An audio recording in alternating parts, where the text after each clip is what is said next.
जय हिंद दोस्तों, आप सभी का हमारे YouTube चैनल पे स्वागत है। आज इस वीडियो के माध्यम से हम आप लोगों को बताएंगे जो क्लास 10th में फिजिक्स का चैप्टर है मानव नेत्र और रंग बिरंगा संसार, इसके जो हम अगले टॉपिक के बारे में आज हम चर्चा करेंगे कि प्रकाश का वर्ण विक्षेपण क्या होता है। इससे पहले के जितने भी टॉपिक थे उनको हमने वीडियो बना के YouTube पे अपलोड कर दिया है, उसको आप वहां से जाके अच्छे से देख सकते हैं और समझ सकते हैं। आज इस वीडियो में हम चर्चा करेंगे कि प्रकाश के वर्ण विक्षेपण के बारे में और प्रकाश का जो प्रकीर्णन है और उसके जो उदाहरण कुछ हैं, इन सब के बारे में इस वीडियो में हम डिटेल से चर्चा करेंगे।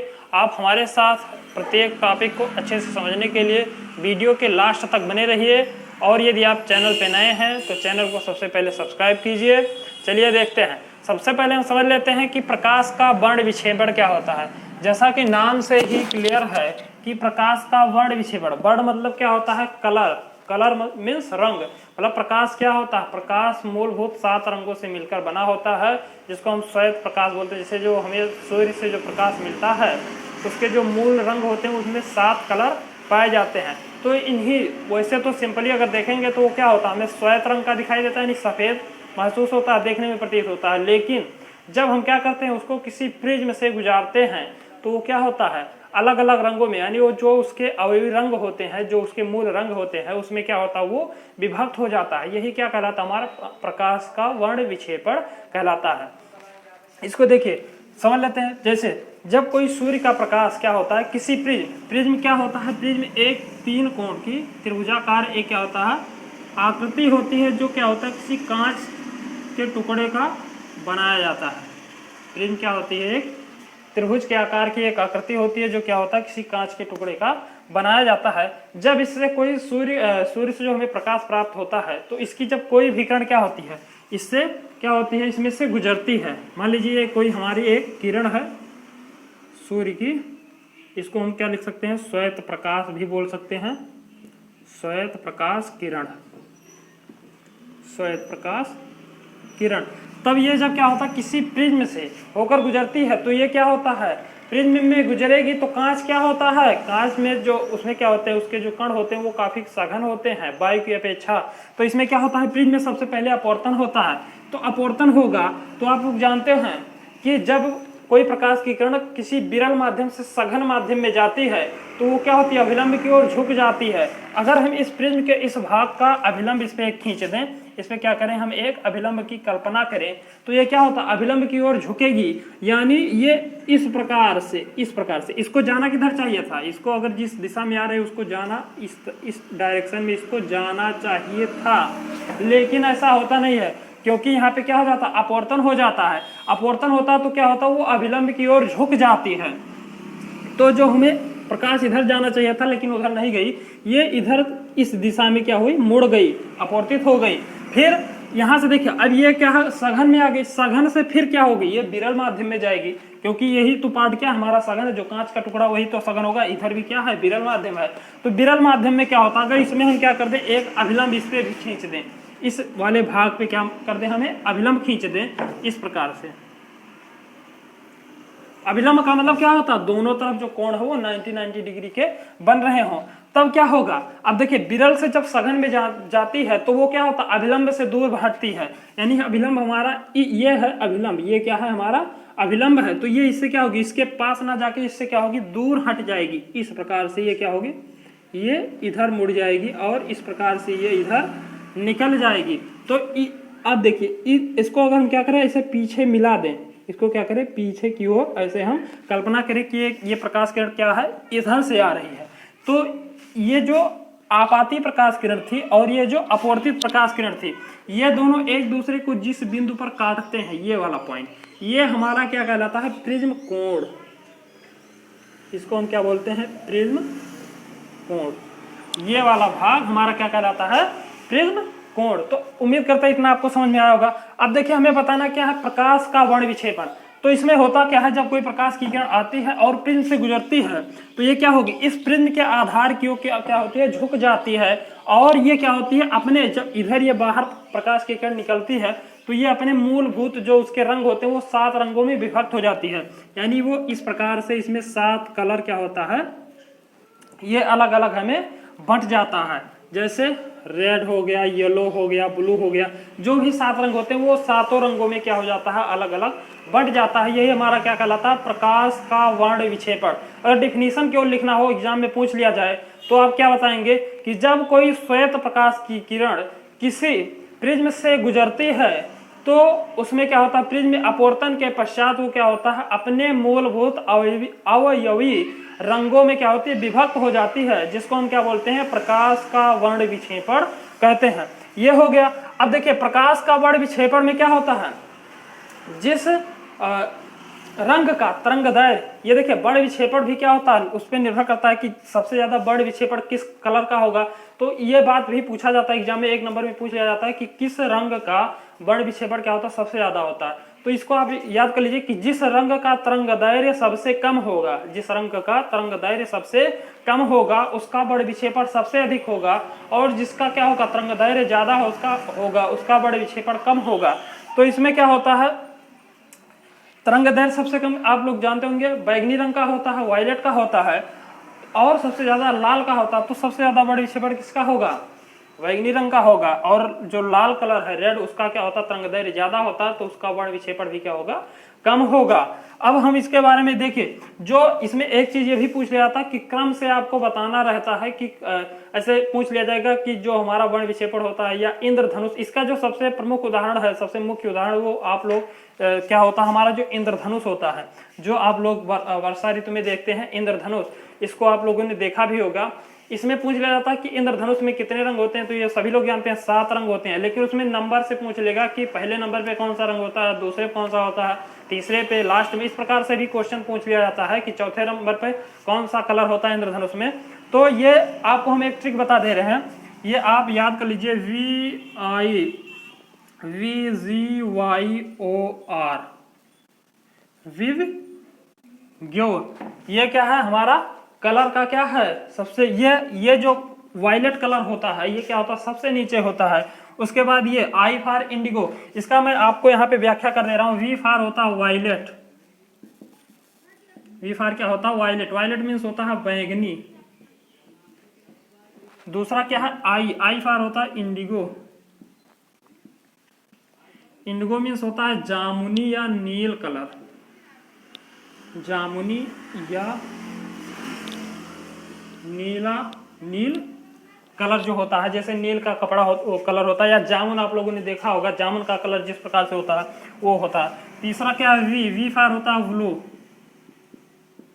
ब्लू मीन्स आप लोग जानते हैं क्या होता है, हमारा नीला। चौथा क्या है, जी फॉर होता है ग्रीन, ग्रीन मीन्स होता है हरा। अगला क्या है, वाई फॉर होता है येलो, येलो मीन्स क्या होता है, पीला। फिर अगला क्या है, ओ फॉर होता है ऑरेंज,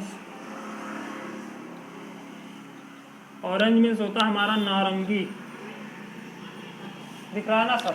और अगला क्या है हमारा, आर फॉर होता है रेड, रेड मीन्स आप लोग जानते होंगे लाल। तो ये क्या है, जो हमारा इंद्रधनुष क्या है, इस प्रकार से आप लोगों ने देखा होगा आसमान में ऐसे एक खूब बड़ी सी आकृति, आपको कलरफुल आकृति दिखाई पड़ती है। तो इसमें जो सबसे नीचे का कलर होता है, ये होता है हमारा वायलेट, उसके बाद ब्लू, उसके बाद इंडिगो, दूसरे पे क्या है हमारा इंडिगो, उसके बाद ब्लू है, उसके बाद ग्रीन है, उसके बाद येलो, उसके बाद ओ है, उसके बाद आर है। यानी ये क्या है हमारा नीचे से ऊपर की क्रम में, ये हमारा क्या है, ये आप एक ट्रिक के द्वारा, इसमें आपको ये भी पूछ लिया जाता है कि 7 कलर के नाम बताइए। 1 नंबर में ये भी पूछ लिया जाता है कि 7 कलर के नाम बताइए। तो अगर आप इतना याद किए हैं तो ये आपको इसको बताने में आसानी होगी। अब आगे हम आपको बताते हैं कि जो इसका, ये तो हो गया कि प्रकाश का वर्ण विक्षेपण आप समझ गए। प्रकाश का वर्ण विक्षेपण का कोई एग्जाम्पल पूछ लिया जाए तो सबसे बेहतरीन एग्जाम्पल क्या है, जो हमारा इंद्रधनुष होता है। इंद्रधनुष भी क्या होते हैं, 2 प्रकार के होते हैं। कौन कौन से होते हैं, पहला हमारा होता है प्राथमिक इंद्रधनुष, इसको हम बोलते हैं प्राइमरी रेनबो। दूसरा क्या होता है हमारा द्वितीयक या सेकेंडरी रेनबो, द्वितीयक इंद्रधनुष या उसको हम बोलते हैं सेकेंडरी रेनबो। दोनों को आपको हम इसको भी बता दे रहे हैं कि ये कैसे बनते हैं इंद्रधनुष। तो चलिए देखते हैं, इसको पहले हम मिटा दें, उसके बाद आपको बताते हैं। चलिए देखते हैं, जो हमारा रेनबो होता है जिसको हम बोलते हैं इंद्रधनुष, ये कैसे बनता है और ये कितने प्रकार का होता है। इसको हम अंग्रेजी में बोलते हैं रेन बो। रेन मतलब होता है बारिश और बो मीन्स होता है क्या भैया, धनुष।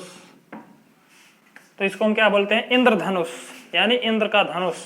देखिए इंद्रधनुष जो होता है इसमें क्या होता है कि जैसे कोई जब बारिश होती है, ये क्या होता है अक्सर आप लोगों ने देखा होगा कि बरसात के मौसम में ही आपको इंद्रधनुष दिखाई देता है।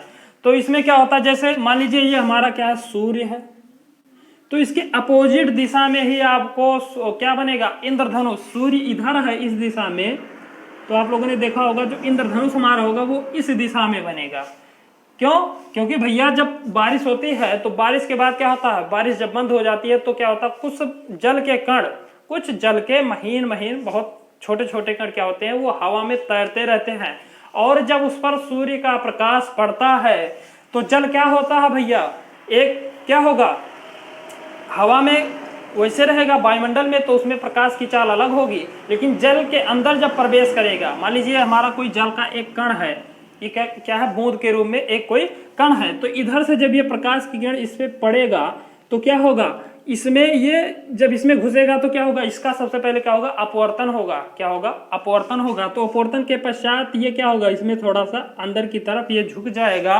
और इसमें क्या होता है, इसमें जल की एक और खासियत होती है, क्या होता है, इसमें पूर्ण आंतरिक परावर्तन भी होता है और यह एक प्रिज्म की भांति कार्य करता है। और यह जो श्वेत प्रकाश होता है सूर्य का, उसके सभी कलर को, जो भी उसके अलग अलग कलर होते हैं, उसको वो क्या करता है, अलग अलग उसको विभक्त कर देता है, यानी वर्ण विक्षेपण कर देता है ये जल का कण।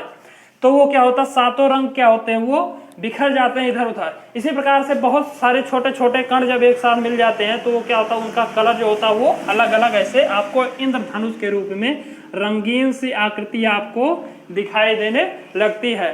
ये क्यों होता है, इंद्रधनुष बनने का कारण क्या है कि प्रकाश का वर्ण विक्षेपण, यही कारण है। जो ये हो गया हमारा इंद्रधनुष। ये इंद्रधनुष जो होता है वो मुख्यतः दो प्रकार का होता है, जिसको हम पहले क्यों क्या बोलते हैं,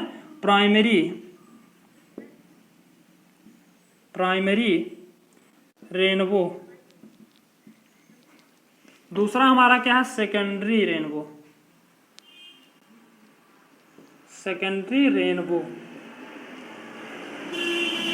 प्राइमरी रेनबो को हम क्या बोलते हैं, प्राथमिक, हिंदी में भी बता दे रहे हैं आपको, प्राथमिक इंद्रधनुष। इसको क्या बोलते हैं हम, द्वितीयक इंद्रधनुष।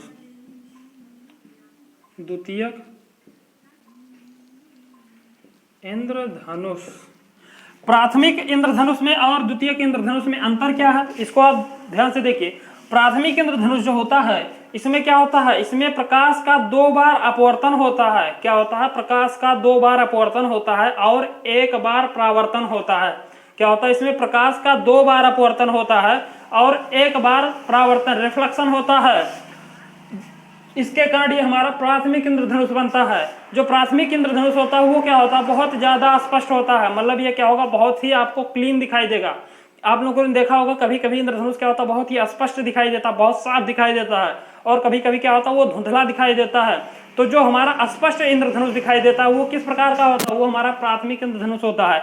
इसमें आपका 2 बार क्या होता है, अपवर्तन होता है प्रकाश की किरण का, और 1 बार उसमें परावर्तन होता है, जिसके कारण हमारा प्राथमिक इंद्रधनुष बनता है। और द्वितीयक इंद्रधनुष में क्या होता है, इसमें 2 बार अपवर्तन होगा और 2 बार परावर्तन होगा। क्या होता है, इसमें 2 बार अपवर्तन होता है प्रकाश की किरण का और 2 बार परावर्तन होता है, जिसके कारण हमारा क्या होता है, द्वितीयक इंद्रधनुष बनता है। ये क्या होता है, धुंधला दिखाई देता है, ये आप देखेंगे तो वो उतना ज्यादा क्लीन आपको दिखाई नहीं देगा। यही क्या है, ये दोनों, इन दोनों में अंतर है। तो आप इतना तो समझ गए होंगे कि प्रकाश का वर्ण विक्षेपण क्या है। एक बार मैं आपको फिर से परिभाषा बता दे रहा हूं कि प्रकाश का, किसी भी श्वेत प्रकाश का जब क्या होता है, किसी प्रिज्म से होकर गुजरता है, जब कोई श्वेत प्रकाश किरण किसी प्रिज्म से होकर गुजरती है तो वो क्या होते हैं, अपने मूलभूत अवयवी रंगों में विभक्त हो जाता है। और वो जो अलग अलग रंगों में विभक्त होता है उसको हम क्या बोलते हैं, वर्ण क्रम। क्या बोलते हैं, वर्ण क्रम, जिसको हम अंग्रेजी में बोलते हैं स्पेक्ट्रम। मतलब वो जो 7 रंग होते हैं उनके ग्रुप को क्या बोलते हैं, वर्ण क्रम बोलते हैं अंग्रेजी में, उसको हम बोलते हैं स्पेक्ट्रम बोलते हैं। अपने मूल हाँ, तो अपने मूलभूत कणों में क्या होता है, वो विभक्त हो जाता है। यही क्रिया क्या कहलाती है, हमारी प्रकाश का वर्ण विक्षेपण कहलाती है। इसका उदाहरण कोई पूछ ले तो सबसे बढ़िया उदाहरण क्या है, इंद्रधनुष। इंद्रधनुष भी आप जान गए हैं कि दो प्रकार का होता है, एक होता है प्राइमरी और दूसरा होता है द्वितीयक। प्राइमरी में क्या होता है, वो साफ बनता है, इसमें 2 बार अपवर्तन 1 बार परावर्तन होता है। इसमें 2 बार अपवर्तन भी होगा और 2 बार परावर्तन भी होगा। ये आप इतना अच्छे से समझ गए होंगे। अब चलिए हम चर्चा करते हैं प्रकाश के प्रकीर्णन के बारे में। चलिए देखते हैं अब क्या हम प्रकाश का प्रकीर्णन क्या होता है। चलिए अब समझ लेते हैं प्रकाश का प्रकीर्णन क्या होता है, जिसको हम अंग्रेजी में क्या बोलते हैं, स्कैटरिंग ऑफ लाइट। इसको समझ लेते हैं प्रकाश का प्रकीर्णन। नाम तो सुना ही होगा। देखिए प्रकाश का प्रकीर्णन क्या होता है, प्रकाश का इधर उधर फैल जाना। परिभाषा किताबी रूप में अगर हम उसको जानेंगे तो क्या होता है, जब सूर्य की किरण, सूर्य की प्रकाश किरण क्या होती है, वहां सूर्य से निकलकर पृथ्वी की तरफ आती है, तो जब वह पृथ्वी के वायुमंडल में प्रवेश करती है, क्या है, मान लीजिए हमारा सूर्य है, आपको हम बढ़िया से ग्राफ के द्वारा बता दे रहे हैं। ये क्या है, हमारा सूर्य है, ये हमारा क्या है, अर्थ है, जिसको हम पृथ्वी बोलते हैं। तो यहां से क्या होगा, प्रकाश की किरण आएगी किधर, जब पृथ्वी की तरफ। तो पृथ्वी के चारों तरफ क्या होता है, वायुमंडल का एक घेरा होता है, जिसको हम क्या बोलते हैं, वायुमंडल बोलते हैं। हवाओं का क्या होता है, एक घेरा होता है, जिसमें बहुत सारे क्या होते हैं, धूल कण और धुएं के कण, बहुत सारे पार्टिकल क्या होते हैं, छोटे छोटे बड़े बड़े उपस्थित रहते हैं। जब क्या होता है, ये प्रकाश की किरण क्या होती है, वायुमंडल में, पृथ्वी के वायुमंडल में प्रवेश करती है, तो होता क्या है, इसमें जो भी छोटे छोटे धूल के कण या धुएं के कण, बहुत सारे पार्टिकल जो भी उपस्थित होते हैं, तो उनमें क्या होता है, वो प्रकाश के कण उन कणों से टकराते हैं। तो उनसे टकराने के बाद होता क्या है कि वो जो कण होते हैं वो क्या होते हैं, इधर उधर फैल जाते हैं। प्रकाश के जो भी कण होते हैं वो क्या होते हैं, इधर उधर बिखर जाते हैं। मतलब उसको आना चाहिए इधर, लेकिन बीच में हमारा छोटा सा टुकड़ा पड़ गया, तो यहाँ पे ना जाके इधर कोई प्रकाश की किरण चली गई, कोई इधर चली गई, कोई इधर चली गई, कोई इधर चली गई, कोई इधर, मतलब वो क्या होते हैं, चारों दिशाओं में इधर उधर फैल जाते हैं। यही क्या है, प्रकाश का प्रकीर्णन है। यही क्या है, हमारा प्रकाश का प्रकीर्णन है। अगर परिभाषिक रूप में आप देखेंगे तो आप इसको इस प्रकार से लिखेंगे कि जब कोई प्रकाश की किरण, जब सूर्य की प्रकाश की किरण क्या होती है, हमारे वायुमंडल में प्रवेश करती है, तो वो क्या होती है, वायुमंडल में प्रवेश करने के कारण धूल, उसमें उपस्थित धूल कणों के कारण या धुएं के कणों के कारण क्या होती है, वो प्रकाश की किरण जो होती है वो क्या होती है, बिखर जाती है, फैल जाती है। इसी घटना को क्या बोलते हैं, हम प्रकाश का प्रकीर्णन बोलते हैं। प्रकाश के प्रकीर्णन का सबसे बेहतरीन उदाहरण क्या है, आप लोगों ने देखा होगा, सुबह जब सूर्य निकलता है तो वो क्या होता है, वो हमें लाल दिखाई देता है। शाम को जब डूबता है तो फिर लाल दिखाई देता है। दोपहर में क्या होता है, वो हमें सफेद दिखाई देता है। या आकाश क्या होता है, हमें नीला दिखाई देता है। और समुद्र का जल, अगर समुद्र के किनारे अगर आप कभी गए हों तो देखेंगे कि समुद्र क्या होता है, हमें नीला दिखाई देता है। ये सब जो कारण हो क्या है, प्रकाश के प्रकीर्णन के कारण ही होते हैं।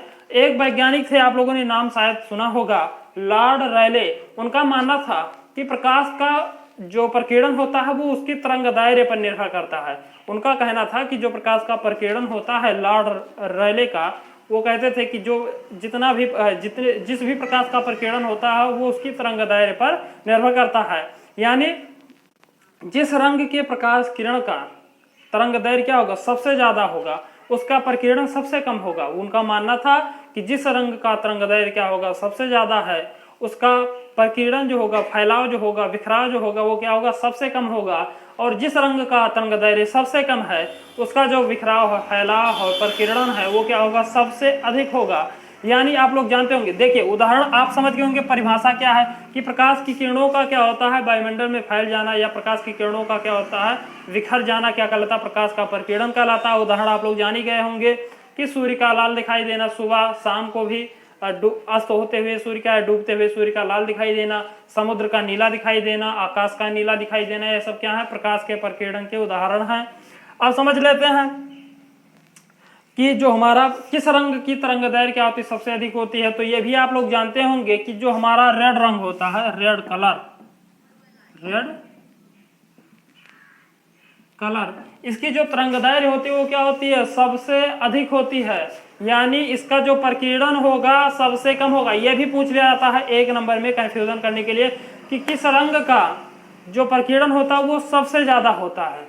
पूछ लिया जाता है किस रंग का प्रकीर्णन जो होता है वो सबसे ज्यादा होता है। तो प्रकीर्णन सबसे ज्यादा किसका होगा? जिसकी तरंगदैर्घ्य सबसे कम होगी। तो सबसे ज्यादा तो होती है हमारी रेड कलर की तरंगदैर्घ्य। रेड कलर की तरंगदैर्घ्य क्या है? सबसे ज्यादा है। और सबसे कम किसका है? जो हमारा वायलेट है, बैंगनी कलर है, उसका जो तरंगदैर्घ्य है वो क्या है?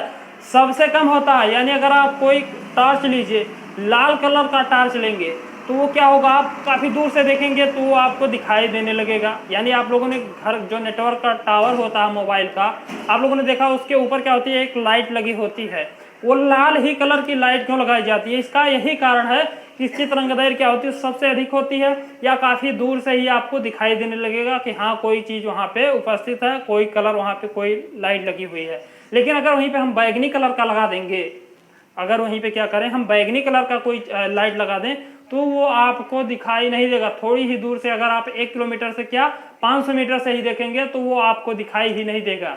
क्यों? क्योंकि वो उसका जो तरंगदैर्घ्य होता है वो सबसे कम होता है, जिसके कारण जो भी उसका प्रकाश किरण होता है वो क्या होता है? हवा में उपस्थित वायुमंडलीय कणों के कारण जो भी होते हैं, धूल कण, धुएं के कण, उसके कारण क्या होता है? वो इधर उधर फैल जाता है, तो वो हमें स्पष्ट रूप से दिखाई नहीं देता है। तो ये आप लोग समझ, ये भी आपको क्वेश्चन में पूछ लिया जाता है कि किस रंग की तरंगदैर्घ्य सबसे अधिक होती है? तो लाल रंग के। किसका प्रकीर्णन सबसे कम होता है? तो वो लाल रंग है हमारा। सबसे अधिक तरंगदैर्घ्य, सबसे कम तरंगदैर्घ्य किसकी होती है? तो वो वायलेट है। और इसका प्रकीर्णन जो होगा क्या? स्कैटरिंग। स्कैटरिंग क्या होगा? इसका सबसे अधिक होगा।